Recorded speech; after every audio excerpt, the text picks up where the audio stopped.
people going to be weirded out that I have glasses on? Probably. Like, people don't like change their... Nope, that's too different. I'm out. Unsubscribe. Unsubscribe. No. People are here for, like we've talked about, our sparkling personality and the great commentary that we come here with. Okay.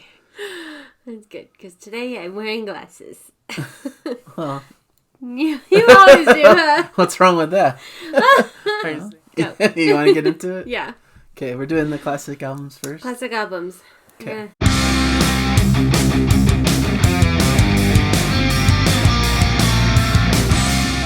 Hello everybody and welcome to Nathan on Shuffle, and this is the next episode in our Classic Albums 101 series. Yay! And I've got Jana here with me. Hi. This is our show we do together where we listen to a full classic album and then have a discussion about it. It's not a reaction, you're not going to hear the music to the whole album, but it's just we listen to it in our own time and then come together and talk about it together. Mm-hmm. So that's basically the format. Classic Albums 101, it's an opportunity for, especially for me, to listen to a full album, which is not something that is a practice of mine. Right. I'm mostly Like you singles. listen to the singles, put together a playlist of your favorite songs, the biggest hits. So hearing a lot of these other songs on the album is usually a first for me. Yeah, the deeper cuts. Deep cuts, yes. So for me, my perspective, I've been trying to build up my vinyl collection. So that's kind of where this project started, where I didn't feel like I had a lot of the classics that are kind of staples for any big music collection.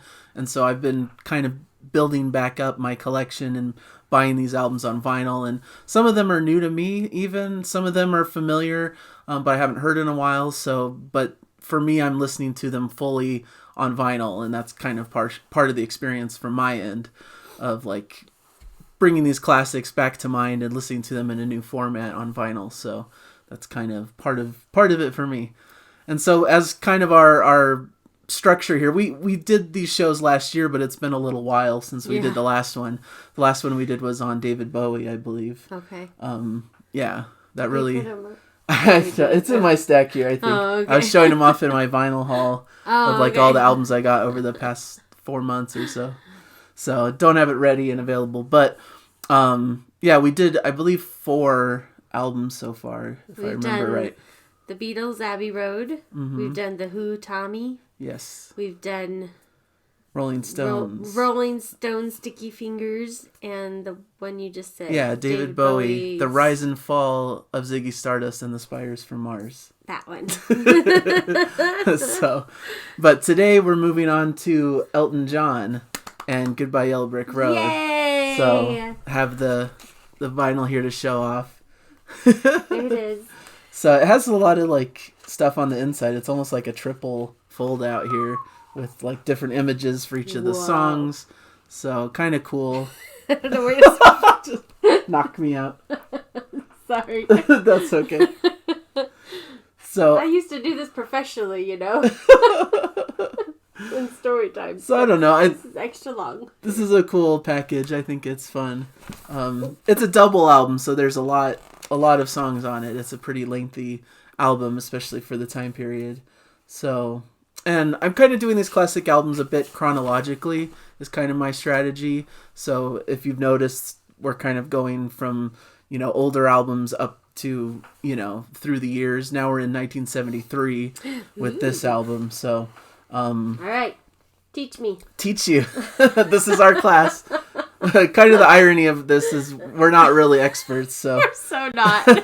We're not really teaching anyone. We're trying to learn together. We're kind of in the class ourselves, so yeah. We're just learning, and we give kind of a little bit of background that we've gleaned from the album, I think, to start, and then we give each of our top favorite tracks. Mm-hmm. On this one, we'll probably give maybe 1 or 2 more than usual. Usually, I have 4. We do a 3, but I think this is a longer album, so we might do a couple extras. Yeah, and then we try to maybe talk about our least favorite track and then kind of our overall thoughts and where it ranks with some of the other albums we've covered. I don't know if I thought about my least favorite. That's okay. If we don't have one, we don't have one. I think on the David Bowie one, we were just like, we don't really have a least favorite. They're all pretty good. They're all good. So that's kind of our cop-out maybe. Maybe we should just stop saying a least favorite. I don't know. We're developing this as we go. Maybe an oddity song. An oddity or one that just was a little different. Or one that struck you funny. Yeah. So, something like that. Okay. So anyways, yeah, this album, like I said, came out in 1973, a double album. It's the 7th album from Elton John, 7th studio album. Sold more than 30 million copies worldwide and widely regarded as Elton John's magnum opus. This is kind of his greatest work. The album that a lot of people cite as like his best work and has a lot of his best tracks on it. It's almost like, a greatest hits in part, like a lot of his big hits are on this, like especially the first side of the album. It's like hit after hit, to me at least.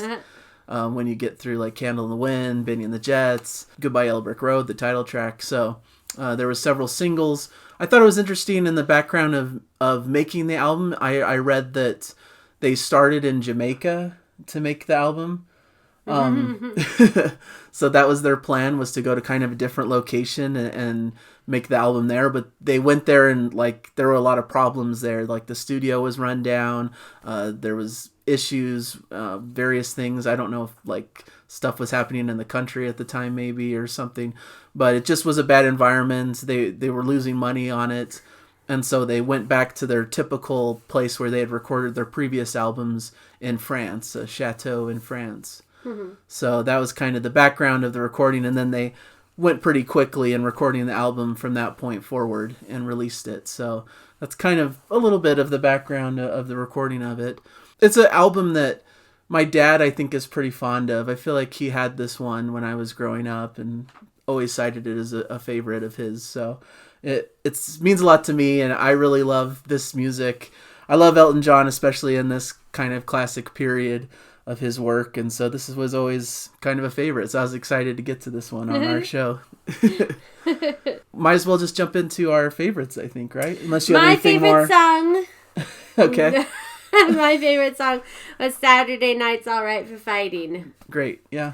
I liked it just because it's got like that like old school kind of rock and roll sound to it, and I enjoyed it a lot. I think it's a lot of fun. I did read that it was like featured in a lot of different movies, and I've like including The Kingsman, where Elton John like has this really funny part of playing he has himself like a cameo in it. Yeah. And so I thought I had heard the song before. I don't know that I would have recognized it, that I did recognize it when we did watch the movie, but but listening to it, I'm like, this sounds so familiar. I know I've heard this before. But I enjoyed it a lot. Yeah.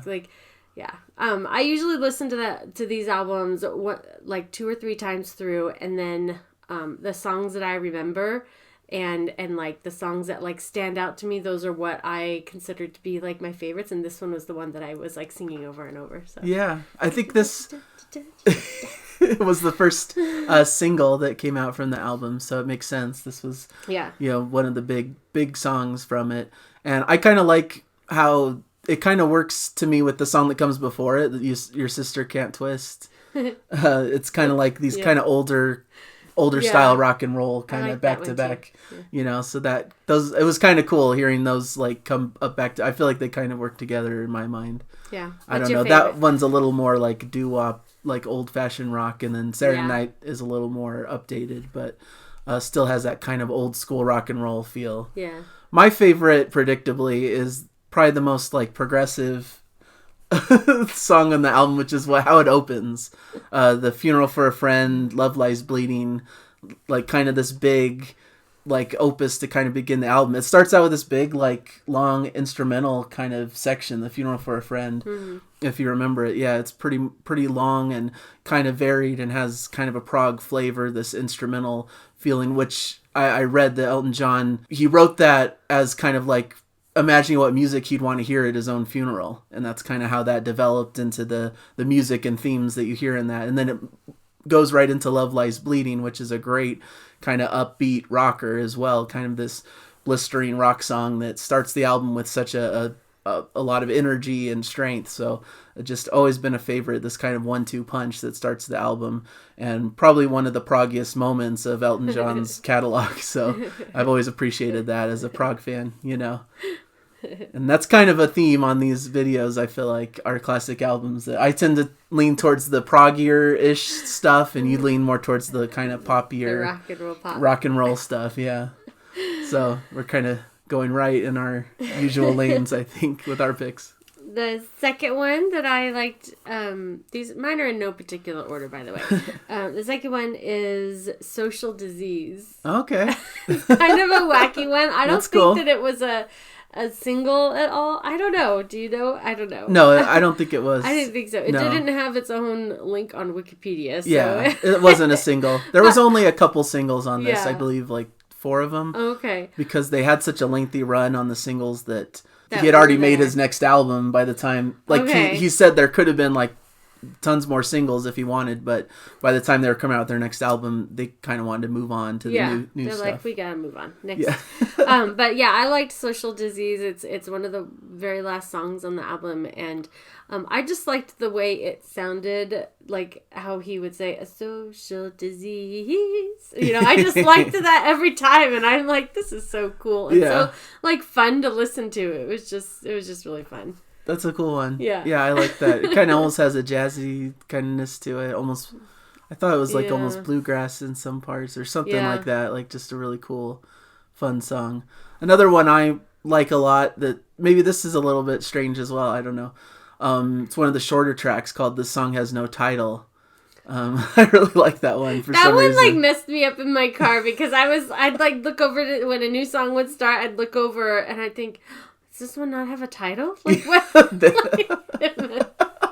Every time I'm like, no, that's right. No, that's actually what the song is called. That's what it's called. Yeah, I really love that one. It's a short little song. It's like 2.5 minutes, but it's just, I really love the chorus. It has like almost a Beatles-esque kind of whimsical feel to it. I love the performance on it. And it's just always been one that kind of struck me. You know, I tend to try to look for the deeper songs, not just the big hits, which are all great as well. But I was trying in this listen to try to find like the hidden gems of the album. And this was one that stood out. Just, I really always liked the sound of it. Just kind of this cool, like Beatles-esque kind of short song that has a fun place in the album. Fun. So... Another one of my favorites is Candle in the Wind. Sure. And this one I knew, I had known before we listened to it. Yeah.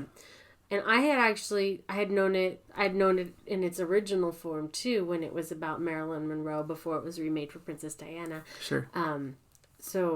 So I was very familiar with it then. I don't know how. I don't know how like this song made its way into the repertoire of music that I listened to. Yeah. But it was a song that I was very familiar with since I was a younger kid. And so, but I've always liked it just because I thought it was, because I'm a sucker for any kind of history. And so I knew the fact that it was about somebody like this historical figure, like I thought that was always really cool that it was, you know.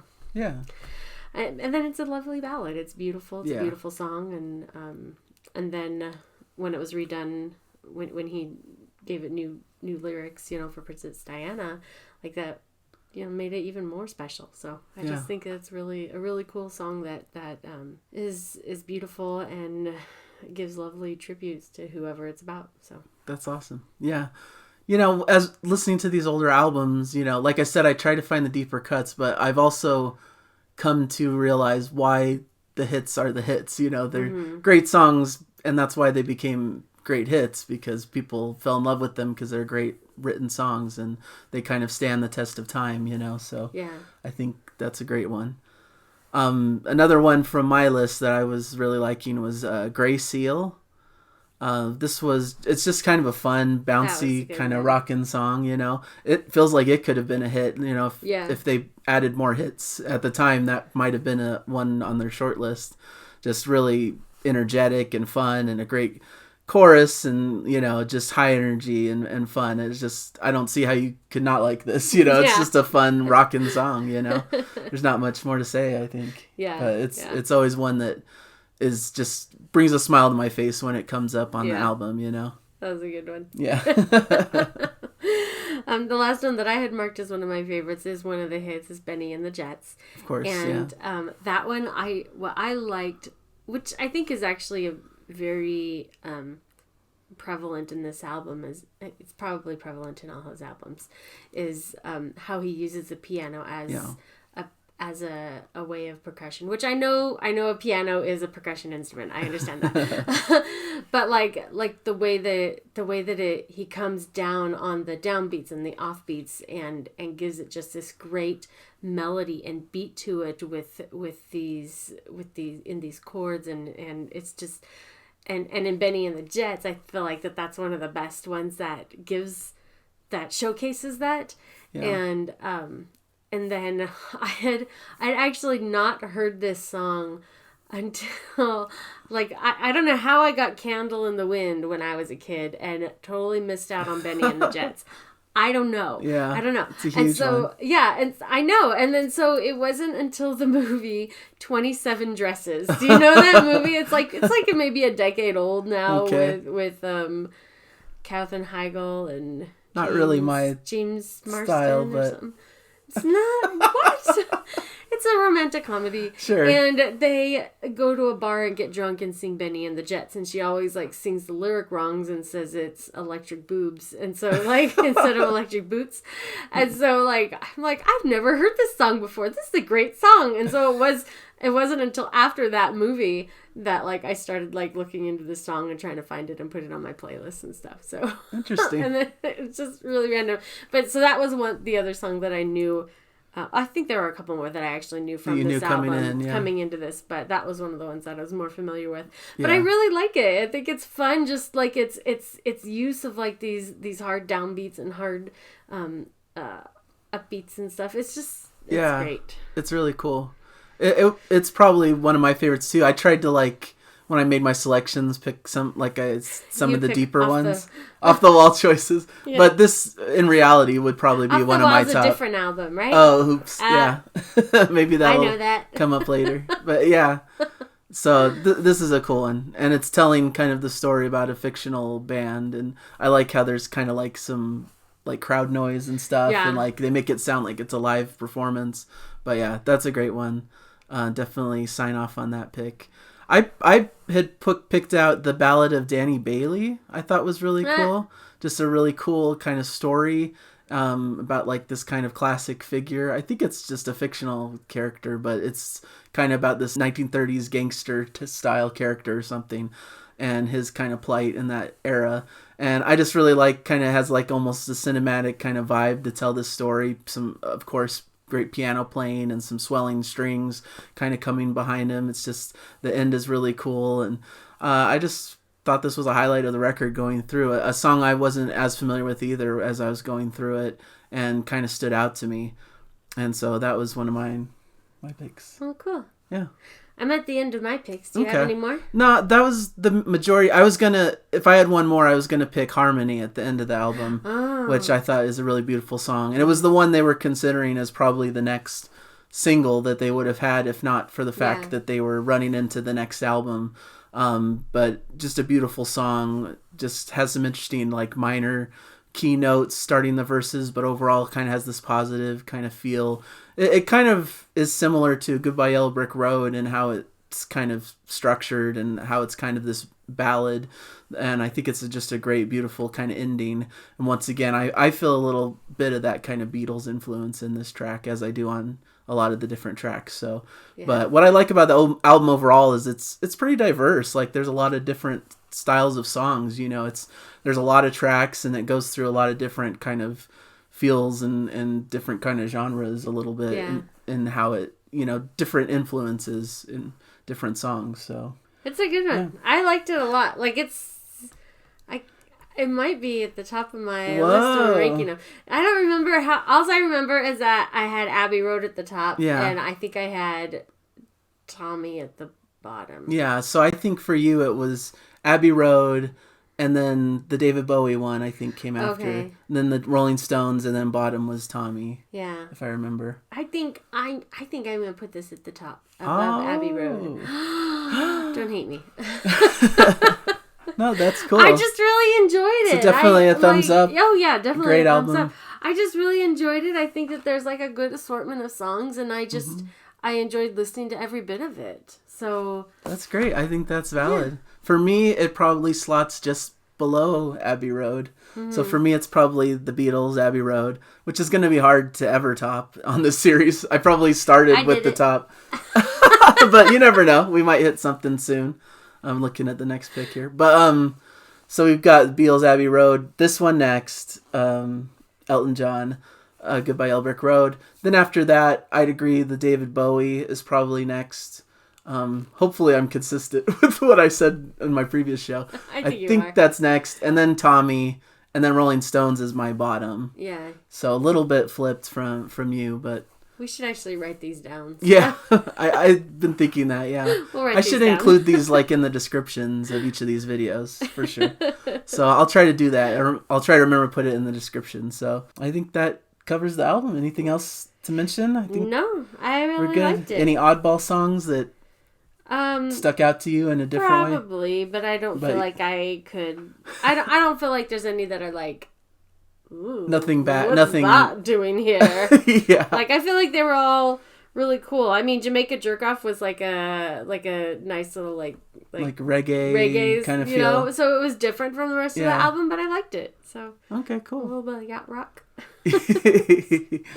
All right, so I guess we can tease next month's album. We're probably gonna space this out to do them about once a month. Is kind of what our plan is. I don't know what we're doing. So what is it? I'll pull out. This is a classic. This is one that I was unsure if I should do as a classic albums or save for like a prog for our Jana Reacts, because this one skirts the line between prog and like classic rock to me. So this is the classic Dark Side of the Moon, Pink Floyd. Pink Floyd. So we've done Pink Floyd on our Jana Reacts series. We've done Comfortably Numb. I've seen this cover before. It's like pretty popular cover. It's classic, yeah. This is like one of the biggest albums of all time. So of all time. Yeah. And we did Shine On You Crazy Diamond, but we've never done a song. Is that on here? No, we've never done a song from this album. And I feel like it's an album that works well to listen to as a full album. It's like a concept. Do I know any of these songs? I'm not sure. If you knew anything, it would probably be like Money, I would guess, is kind of the biggest popular song from it. But it's tough Maybe because if I heard it. It's such a conceptual album. It's hard to break out singles from this. You know, this is kind of a little different than what we've done because it's a very beautiful cover. Yeah, it's like a unique like. Here's the gatefold. So the back it's upside down. I just thought it'd be a fun one to try to do. This would be a good one. It's already one of my favorite albums, so I don't think I've ever heard my it. take on it's gonna be kind of biased. Doesn't have the name on the side. Yeah, it doesn't. How do you know what it is when it's in your... You don't. You have to memorize the white line. And there's nothing on the front. So if I'm like finding this in in the ruins of civilization in 2,000 years, I'll be like, what the heck is this? You just it have to has no identifying features. Fold it out and open and see the inside. Okay, fine. Maybe that's part of the trick, is they want you to hear it. You can't just like, well, I know what this is. You have to like actually put it on and like, oh, okay, this is what it is. Well, this is cool. I'm excited for this one because I don't recognize any of the title tracks on it. Yeah, so it should at least be pretty... just by looking at their names. So maybe if I hear it, I might recognize something. But yeah, it'll be pretty new to you, I think. But it's kind of like a must listen, like an album I think everyone should listen to once in their life. I think. Is this the one that they say that you should like start when you watch? Like Wizard of Oz or something? Yeah, I believe so. There's a bunch of different... Like... Challenge accepted! We'll try it. Report back. We did Goodbye Yellow Brick Road, so it kind of works. The Wizard of Oz theme carries over. It matches. So I think we're good. So all right. Thank you guys for joining us with this classic album. Let us know how you feel about Goodbye Yellow Brick Road by Elton John and how you would rank it amongst some of the ones we've done.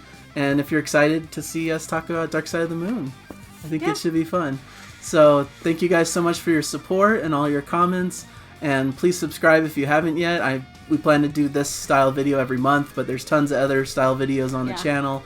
Our Jana Reacts, where we actually listen in real time to music and react to it. And my new music stuff, where I talk about new albums and new news on prog music. All your prog stuff. All the prog stuff, kind of a little bit separate, but on the same channel. So thank you guys so much, and hopefully you guys are enjoying the music out there. So, bye. Enjoy the music. Bye. Peace out. Peace out.